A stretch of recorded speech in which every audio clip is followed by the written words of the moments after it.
The picture that the world receives from the followers of Muhammad paints him as a valiant, honourable, just and fearless warrior. What is the reality and what are the facts? The greatest threat to the exposure of the falsehood of the Quran are knowledge of the Quran, Hadiths, the Hebrew Bible, the New Testament, and related scriptures and history. As we have repeatedly shown and will continue to do so in our series, that without a doubt, it is by divine justice that the very Hadiths that explain the Quran to the followers of Muhammad are the very ones which completely and utterly destroy its alleged divine origin and its veracity, as we shall prove yet again in this chapter.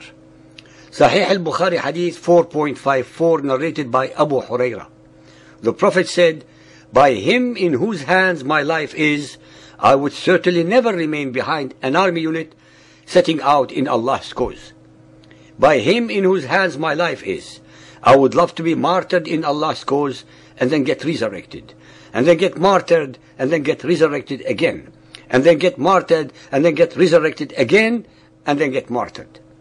Muhammad, in his own words, admits that he did not fight in most of the raids that he either initiated or conducted.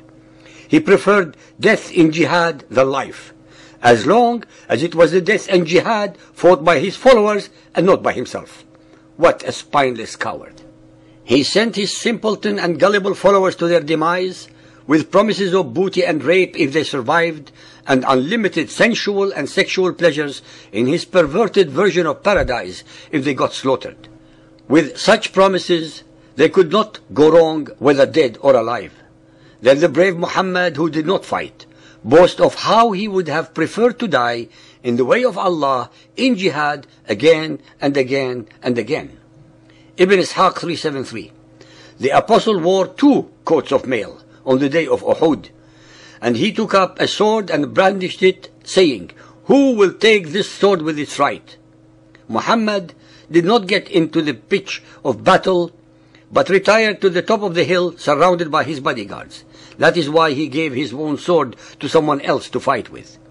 It is obvious that Muhammad was no Alexander the Great, nor a Julius Caesar, but a pure coward who had to wear 2 coats of mail, even though he had no intention of exposing himself to danger, but relying on others to die for him, his ideas and his fraudulent promises.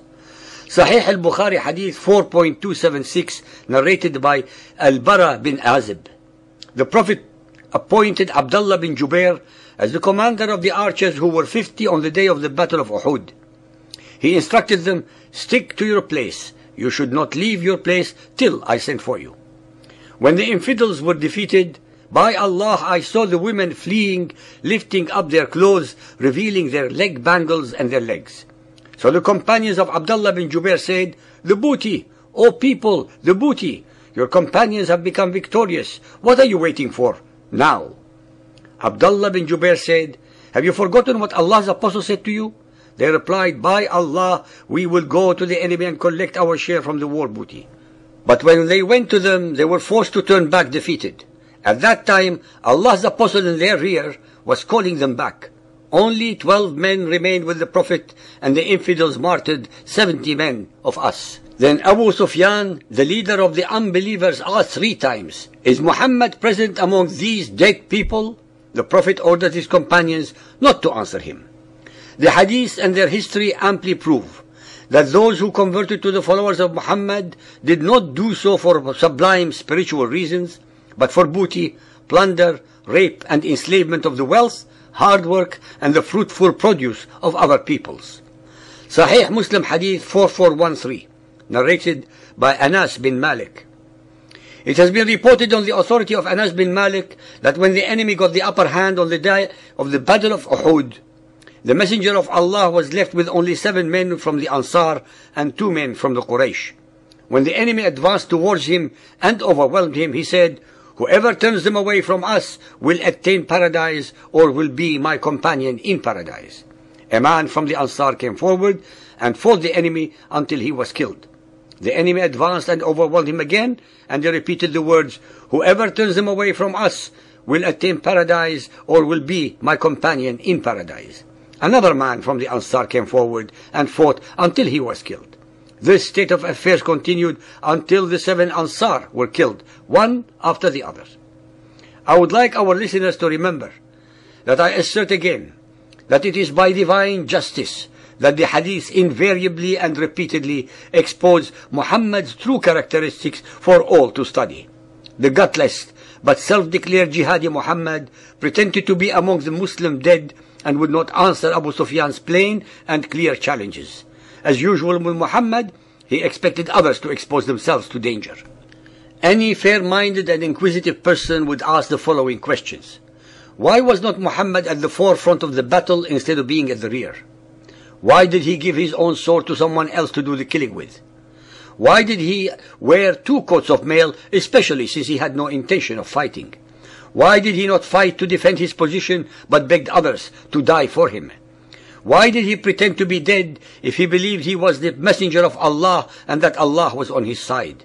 Why, at the very end, did he not answer the challenges of the leader of the Quraysh, but expected others to do so? Can any follower of Muhammad answer these simple questions? Ibn Ishaq 380. When the enemy hemmed Muhammad in, he said, "Who will sell his life for us?" 5 of the Ansar arose. They fought in defense of the Apostle, man after man, all being killed. Even though Ibn Hisham had edited Ibn Ishaq's version of events by taking out items that were not complementary to Muhammad, even so, the story as depicted shows an extremely craven and unprincipled man, who would send any number of his gullible and unsuspecting believing followers to certain death without lifting a finger to defend himself. Ibn Ishaq 381. Abu Dijana made his body a shield for the Apostle. Arrows were falling on his back as he leaned over him until there were many stuck in it. The first man to recognize the Apostle after the rout, when the men were saying the Apostle has been killed, was Ka'b bin Malik.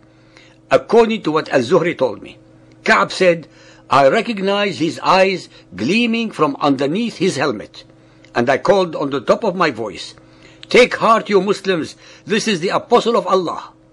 But the Apostle signed to me to be silent." Muhammad, who was pretending to be dead, signaled to him to be silent because he did not want his victorious enemies to know that he was still alive and may attack him again.